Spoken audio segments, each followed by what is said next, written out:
আসসালামু আলাইকুম রহমতুল্লাহি ওয়া বারাকাতুহু। ইসলামকে জানি আয়োজনে আপনাদের সকলকে স্বাগত জানাচ্ছি। আজকে ইনশাআল্লাহ আমরা আলোচনা করব আল্লাহ তাআলার নিয়ামত সম্পর্কে। মহান আল্লাহ তাআলা পবিত্র কালামে বহু স্থানের মধ্যে আল্লাহ তাআলার নিয়ামত সম্পর্কে আলোচনা করেছেন। তার মধ্যে বিশেষভাবে আল্লাহ তাআলা কোরআনুল কারীমের সূরা বাকারা ২ নম্বর সূরা এর ২৮ নম্বর আয়াতের মধ্যে আল্লাহ তাআলা বলছেন, কাইফা তাকফুরুনা বিল্লাহ, তোমরা কিভাবে আল্লাহকে অস্বীকার করো, আল্লাহর নিয়ামতকে অস্বীকার করো।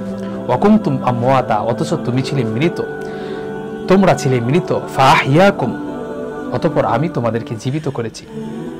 সুম্মা ইউমীতুকুম, অতঃপর আমি তোমাদেরকে মৃত্যু দেব। সুম্মা ইউহয়ীকুম, আবার তোমাদেরকে জীবিত করব। সুম্মা ইলাইহি তুরজাউন, অবশেষে আমার কাছেই তোমাদের ফিরে আসতে হবে।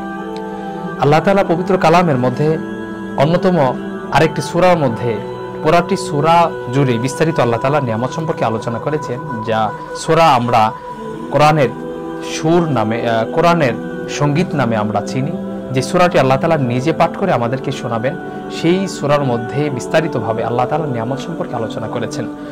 যে সূরার নাম হচ্ছে সূরা আর রহমান। সূরার মধ্যে আল্লাহ তাআলা বলছেন, আর রহমান, যিনি দয়াময়, যার দয়ার সাথে, যার অনুগ্রহের সাথে, যার নিয়ামতের সাথে কোনো তুলনা নেই। আল্লামাল কোরআন, যিনি কোরআন শিক্ষা দিয়েছেন। খলাকাল ইনসান, যিনি মানব জাতিকে সৃষ্টি করেছেন। আল্লামাহুল বায়ান, যিনি মানব জাতিকে বাকশক্তি দিয়েছেন, কথা বলার যোগ্যতা দিয়েছেন, কথা বলার সেই শক্তি দিয়েছেন, ভাষা শিক্ষা দিয়েছেন। আশ-শামসু ওয়াল কমারু, সূর্য এবং চন্দ্র বিহসবান, একটি নির্দিষ্ট কক্ষপথে গণ্যশীল। কোরআনুল কারীমের এই সূরা আর রহমান এর ৫ নম্বর আয়াতে আল্লাহ তাআলা ১৪০০ বছর পূর্বে এই কথা আল্লাহ বলেছেন, অথচ বিজ্ঞানীরা মাত্র কয়েক বছর হলো, মাত্র কিছুদিন হলো তারা সাব্যস্ত করেছে, তারা নির্বাচিত করতে পেরেছে, তারা চিহ্নিত করতে পেরেছে যে শুধুমাত্র মুসলমান মানব জাতির এ ধরনের একটি তথ্য ছিল, এ ধরনের একটি আইডিয়া ছিল যে শুধুমাত্র সূর্য ঘুরে পৃথিবীকে কেন্দ্র করে চতুর্দিকে। এটা ছিল বিজ্ঞানীদের তৎকালীন সময়ের ধারণা ছিল। কিন্তু আল্লাহ তাআলা তখনও বলেছিলেন, শামসু ওয়াল কমার, সূর্য এবং চন্দ্র বিহসবান, নিজ কক্ষপথে ঘুরে, অর্থাৎ পৃথিবীতে যা আছে সবই তার নিজ কক্ষপথে ঘূর্ণনশীল। এই কোরআন কোনো বিজ্ঞানের কোনো বই নয়, কিন্তু এই কোরআন হচ্ছে বিজ্ঞানময়। কোরআনের মধ্যে বিজ্ঞানের বিভিন্ন ধরনের তথ্য আছে। তার কারণ হচ্ছে আল্লাহ তাআলার এই পৃথিবীর বিভিন্ন ধরনের তথ্য বলতে গিয়ে, সৃষ্টির বিভিন্ন উৎস, বিভিন্ন বিস্তারিত আলোচনা করতে গিয়ে আল্লাহ তাআলা বিজ্ঞানের বিভিন্ন কথা সেখানে চলে এসেছে। তো অতঃপর আল্লাহ তাআলা এখানে যে কথাটি সবচেয়ে গুরুত্ব সহ আল্লাহ তাআলা এখানে বলছেন, সেই কথাটি হচ্ছে কিছু এখানে ৩১ বারের উপর বা ৩১ বার আল্লাহ তাআলা একটি কথা বলছেন। যে একবার আল্লাহ তাআলা বললে সেই কথাটির মূল্য কতটা বেশি, তাহলে আল্লাহ তাআলা বারবার কেন এই আয়াতের মধ্যে, এই সূরার মধ্যে বলছেন? আল্লাহ তাআলা একটি কথা বারবার আল্লাহ বলছেন, সেই কথাটি কি? সেই কথাটি হচ্ছে, ফাবি আইয়ি আলাই রাব্বিকুমা তুকাযিবান, তুমি তোমার রবের কোন কোন নিয়ামতকে অস্বীকার করবে। আল্লাহ তাআলা আমাদেরকে কোরআন শিক্ষা দিয়েছেন, এটা হচ্ছে আল্লাহ তাআলার এক নিয়ামত, আল্লাহ তাআলার অনুগ্রহ। আল্লাহ তাআলা আমাদেরকে সৃষ্টি করেছেন। আল্লাহ তাআলা আমাদেরকে সৃষ্টি না করলে আমরা পৃথিবীর আলো বাতাস কোনো কিছুই দেখতে পাইতাম না। আল্লাহ তাআলা আমাদেরকে আল্লামাহুল বায়ান, আমাদেরকে কথা বলার সেই যোগ্যতা দিয়েছেন।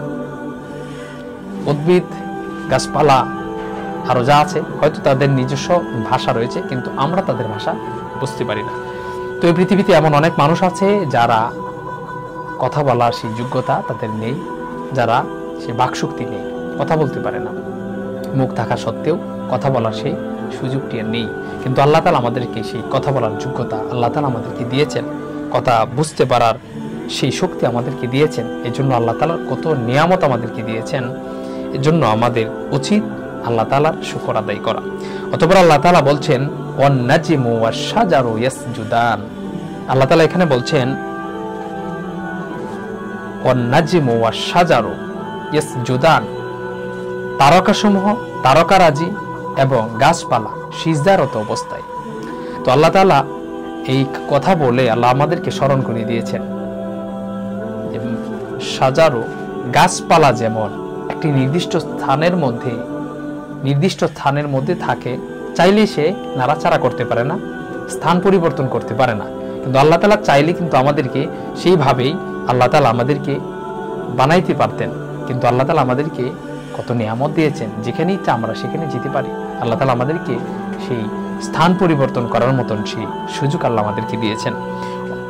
এবং তারকারাজি সেও সিজদারত অবস্থায় চলছে। অতঃপর আল্লাহ তাআলা বলছেন ওয়াস-সামাআ রাফাআহা ওয়া ওয়াদাআল মিজান। আল্লাহ তাআলা এখানে বলছেন তিনি আকাশকে সুউচ্চ করেছেন এবং ওয়াদাআল মিজান এবং মানদণ্ড তিনি স্থাপন করেছেন। অতঃপর আল্লাহ তাআলা আলোচনা করছেন আল্লাহ তাতগাউ ফিল মিজান। এখানে আল্লাহ তাআলা বলছেন যাতে তোমরা পরিমাপের জুলুম না করো, অর্থাৎ আল্লাহ তাতগাউ ফিল মিজান, তোমরা মানদণ্ডের মধ্যে সীমালঙ্ঘন করিও না। অথবা আল্লাহ তাআলা বলছেন ওয়াকিমুল ওয়াজনা বিল কিসতি ওয়া লা তুখসিরুল মিজান। ওয়াকিমুল ওয়াজনা, তোমরা ওজন করার ক্ষেত্রে ন্যায় ইনসাফ প্রতিষ্ঠা করো, ইনসাফের সাথে ওজন ঠিক রাখো এবং পরিমাপে কম দিও না।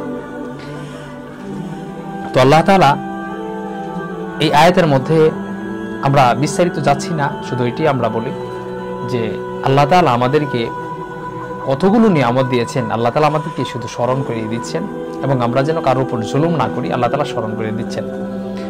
অতঃপর ওয়াল আরদ ওয়াদাআহা লিল আনাম, ওয়াল আরদ পৃথিবীকে ওয়াদাআহা তিনি স্থাপন করেছেন লিল আনাম সৃষ্টিজীবের জন্য। অর্থাৎ ওয়াল আরদ ওয়াদাআহা লিল আনাম, পৃথিবীকে সৃষ্টি করেছেন সৃষ্ট জীবের জন্য। অর্থাৎ এই পৃথিবীতে যা কিছু আছে, সূর্য, গ্রহ, নক্ষত্র, তারকারাজি, যা কিছু আমরা দেখতে পাই এবং দেখতে পাই না, এই পৃথিবীতে আছে কোনো না কোনো ভাবে। প্রত্যেকটি বস্তু, প্রত্যেকটি প্রাণী, প্রত্যেকটি জিনিসে আমাদের কল্যাণের জন্য অথবা আমাদের প্রয়োজনে আল্লাহ তাআলা সৃষ্টি করেছেন। উদাহরণস্বরূপ যদি জমিন না থাকতো আমরা অবস্থান করতে পারতাম না, আমাদের জন্য আল্লাহ জমিনকে সৃষ্টি করেছেন। আমাদের সূর্যের আলো প্রয়োজন, সেই জন্য আল্লাহ সূর্যকে সৃষ্টি করেছেন। আমাদের অক্সিজেনের প্রয়োজন, সেই জন্য আল্লাহ আমাদের জন্য অক্সিজেনের ব্যবস্থা করেছেন। আল্লাহ তাআলা আমাদের জন্যই বিভিন্ন ফলফলাদির ব্যবস্থা করেছেন। অতঃপর আল্লাহ তাআলা বলছেন সেখানে ফিহা ফাকিহাতু ওয়ান নাখলু যাতুল আকমাম, সেখানে আল্লাহ তাআলা বলছেন তাতে আছে ফলফলাদি এবং খেজুর গাছ ইত্যাদি নানা রকমের ফলফলাদি সেখানে রয়েছে আমাদের জন্য। ওয়াল হাব্বুযুল আসফি ওয়ার রাইহান, অতঃপর আল্লাহ তাআলা বলছেন শস্য আছে ভুসি বিশিষ্ট এবং সুগন্ধ বিশিষ্ট। আল্লাহ তাআলা বিভিন্ন ধরনের ফলফলাদি এবং সুগন্ধ বিভিন্ন কিছু আমাদের জন্য রেখেছেন। কোথায়? কিছু দুনিয়াতে এবং বিস্তারিত বেশি পরিমাণ জান্নাতে, আর দুনিয়াতে সামান্য পরিমাণ। আল্লাহ তাআলা বলছেন ফাবি আইয়ি আলাই রাব্বিকুমা তুকাযিবান, তুমি তোমার রবের কোন কোন নিয়ামতকে অস্বীকার করবে। অন্য স্থানের মধ্যে আল্লাহ তাআলা বলছেন আমি কি ওয়ালিসানা ওয়া শাফাতাইন ওয়া হাদাইনাহুন নাজদাইন, আমি কি তোমাকে দুটি ঠোঁট দেইনি? তুমি কি পারবে আমার এই নিয়ামতকে অস্বীকার করতে? আমি কি তোমাকে জবান দেই নাই, কথা বলার সেই সুযোগ, কথা বলার সেই নিয়ামত দেই নাই? তো আল্লাহ তাআলা আমাদেরকে যে কত নিয়ামত দিয়েছেন সেটা আল্লাহ তাআলা নিজেই বলছেন ওয়া ইন তাউদ্দু নিআমাতাল্লাহি লা তুহসুহা, তোমরা যদি আমার নিয়ামতগুলোকে গণনা করতে চাও লা তুহসুহা, তাহলে গণনা করে পারবে না। এত পরিমাণে আল্লাহ তাআলা আমাদেরকে নিয়ামত দিয়েছেন যে আল্লাহ তাআলার নিয়ামত যদি আমরা গণনা করতে চাই তাহলে আমরা গণনা করে শেষ করতে পারবো না। অতঃপর আল্লাহ তাআলা বলছেন খলাকাল ইনসানা মিন সালসালিন কাল ফাখর, খলাকাল ইনসানা, যিনি মানব জাতিকে সৃষ্টি করেছেন মিন সালসালিন কাল ফাখর, পুরা মাটির টনটনে মাটি থেকে। অর্থাৎ তিনি মানুষকে সৃষ্টি করেছেন পুরা মাটির ন্যায় শুষ্ক মৃত্তিকা মাটি থেকে। এক ধরনের মাটি থেকে আল্লাহ তাআলা আমাদেরকে সৃষ্টি করেছেন। অতঃপর আল্লাহ বলছেন ওয়া খালাকাল জান্না মিন মারিজিম মিন নার, অতঃপর আল্লাহ তাআলা বলছেন আর জিন জাতিকে সৃষ্টি করেছেন আগুনের শিখা থেকে। আল্লাহ তাআলা বলছেন আমাদের সম্পর্কে খালাকাল ইনসানা মিন সালসালিন কাল ফাখার, আল্লাহ তাআলা মানব জাতিকে সৃষ্টি করেছেন মাটি থেকে। ওয়া খালাকাল জান্না মিন মারিজিম মিন নার, আল্লাহ তাআলা জিন জাতিকে সৃষ্টি করেছেন আগুনের শিখা থেকে। অতঃপর আল্লাহ বলছেন ফাবিআই আলাই রাব্বিকুমা তুকাযিবান, তুমি তোমার রবের কোন কোন নিয়ামতকে অস্বীকার করবে। আল্লাহ আমাদেরকে যে সৃষ্টি করেছেন, জিন জাতিকে যে আল্লাহ সৃষ্টি করেছেন, আল্লাহ তাআলার এই সৃষ্টিকে কি আমরা অস্বীকার করতে পারবো? কোশ্চিনকালেও সম্ভব নয়। তো আল্লাহ তাআলা আমাদেরকে কত নিয়ামত দিয়েছেন, অনেকগুলো নিয়ামতের মধ্যে একটা নিয়ামত আল্লাহ আমাদেরকে সৃষ্টি করেছেন, আর একটি নিয়ামত আল্লাহ আমাদেরকে দুটি কান দিয়েছেন যার ফলে আমরা শুনতে পাই। আল্লাহ তাআলা আমাদেরকে চক্ষু নামক নিয়ামত দিয়েছেন যার ফলে আমরা দেখতে পাই। আল্লাহ তাআলা আমাদেরকে কথা বলার সেই শক্তি দিয়েছেন যার ফলে আমরা কথা বলতে পারি। অতঃপর আল্লাহ তাআলা আমাদেরকে আরো বেশি নিয়ামত দিয়েছেন, অনুগ্রহ করেছেন, সেটা হচ্ছে ইসলামের হেদায়েত, ইসলামের জন্য আমাদেরকে আল্লাহ কবুল করেছেন যার ফলে আমরা কালিমা পড়ে গ্রহণ করতে পেরেছি ইসলামকে। অন্যথায় আল্লাহ যদি আমাদেরকে অনুগ্রহ না করতেন তাহলে কিন্তু আমরা সেই মুসলমান আর ইসলাম গ্রহণ করতে পারতাম না। তার কারণ পৃথিবীতে 800 কোটি মানুষ যেখানে রয়েছে, 800 কোটি মানুষ সেখান থেকে বাছাই করে আল্লাহ তাআলা আমাদেরকে নির্বাচিত করেছেন বলে আমরা আল্লাহ তাআলার ইবাদত করতে পারছি, আল্লাহ তাআলার এই হুকুমকে পালন করতে পারছি। আল্লাহ তাআলা আমাদেরকে যে নিয়ামত দিয়েছেন, কত বড় নিয়ামত আল্লাহ দিয়েছেন যে কালিমা পড়ে ইসলাম গ্রহণ করতে পেরেছি এবং আল্লাহর হুকুমকে আমরা পালন করতে পারছি। তো আল্লাহ তাআলা আমাদেরকে বড় নিয়ামত দিয়েছেন। এর চেয়ে আরো বেশি নিয়ামত সেটি হচ্ছে যে এখন পর্যন্ত আমরা সেই হেদায়েতের পথে অটল থাকতে পেরেছি। আল্লাহ তাআলা আমাদেরকে যেন মৃত্যু পর্যন্ত এভাবে ইসলামের পথে যেন আমরা থাকতে পারি। আল্লাহ তাআলা আমাদেরকে অসংখ্য নিয়ামত দিয়েছেন, সেই অসংখ্য নিয়ামত আমরা যদি বর্ণনা করতে চাই, বর্ণনা করে আমরা শেষ করতে পারবো না। আল্লাহ তাআলা অনেক নিয়ামত দিয়েছেন। যেমন একটি উদাহরণ বললে বিষয়টি সহজ হবে। যেমন আল্লাহ তাআলা এই যে নিয়ামত দিয়েছেন, চক্ষু সামনে দিয়ে দিয়েছেন, চক্ষু যদি আল্লাহ পিছন দিয়ে দিতেন তাহলে আমাদের জন্য চলাফেরা কত কঠিন হতো। আল্লাহ তাআলা যদি এই নাক যদি না দিতেন তাহলে আমরা ভালো এবং মন্দ খাবার সেটা আমরা নির্ণয় করতে পারতাম না, সব খাইতাম এবং আমাদের শরীরের জন্য ক্ষতিকর হতো। এভাবে আল্লাহ তাআলা অনেক নিয়ামত দিয়েছেন। কত নিয়ামত দিয়েছেন আল্লাহ তাআলা বলেন ওয়া ইন তাউদ্দু নি'মাতাল্লাহি লা তুহসুহা, আল্লাহ তাআলার এই নিয়ামত গণনা করে আমরা কখনোই শেষ করতে পারবো না। তো আল্লাহ তাআলা এত নিয়ামত দিলেন, এত নিয়ামত দেওয়ার পর আমরা যখন আল্লাহ তাআলার এই নিয়ামতগুলোকে অস্বীকার করি অথবা অকৃতজ্ঞ হই, তখন আমাদের দ্বারা এইগুলি যখন সংগঠিত হয় তখন আল্লাহ তাআলা কতটা কষ্ট পান। আল্লাহ তাআলা আপনি যদি কোনো কাজ করেন তাহলে আপনি যেমন ভাবে একটি উদ্দেশ্য থাকে, তো আল্লাহ তাআলাও যখন এই পৃথিবীকে সৃষ্টি করেছেন, আপনাকে আমাকে সৃষ্টি করেছেন, আল্লাহ তাআলার উদ্দেশ্য আছে। আল্লাহ তাআলা বলছেন ওমা খালাকতুল জিন্না ওয়াল ইনসা ইল্লা লিয়াবুদুন, আল্লাহ বলছেন আমি জিন জাতিকে আর মানব জাতিকে আমার ইবাদত করার জন্য আমি সৃষ্টি করেছি। তো আল্লাহ তাআলা আমাদেরকে যে এত নিয়ামত দিয়েছেন, মৌলিক আমাদের কাজ হচ্ছে যে আল্লাহ তাআলা ইবাদত করা, এটা হচ্ছে আমাদের মৌলিক কাজ।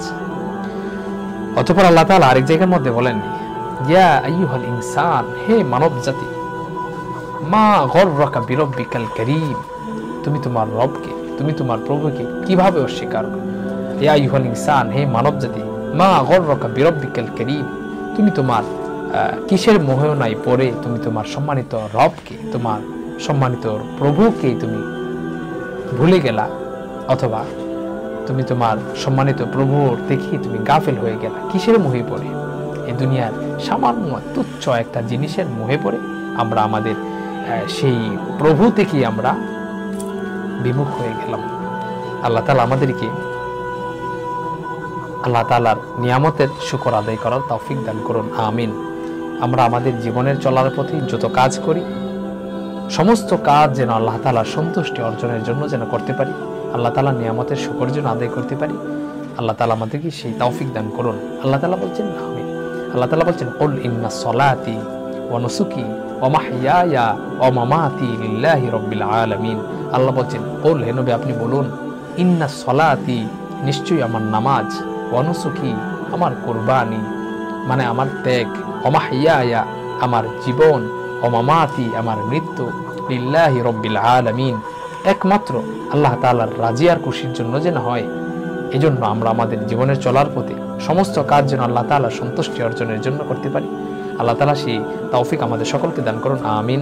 আসসালামু আলাইকুম ওয়া রাহমাতুল্লাহি ওয়া বারাকাতুহু।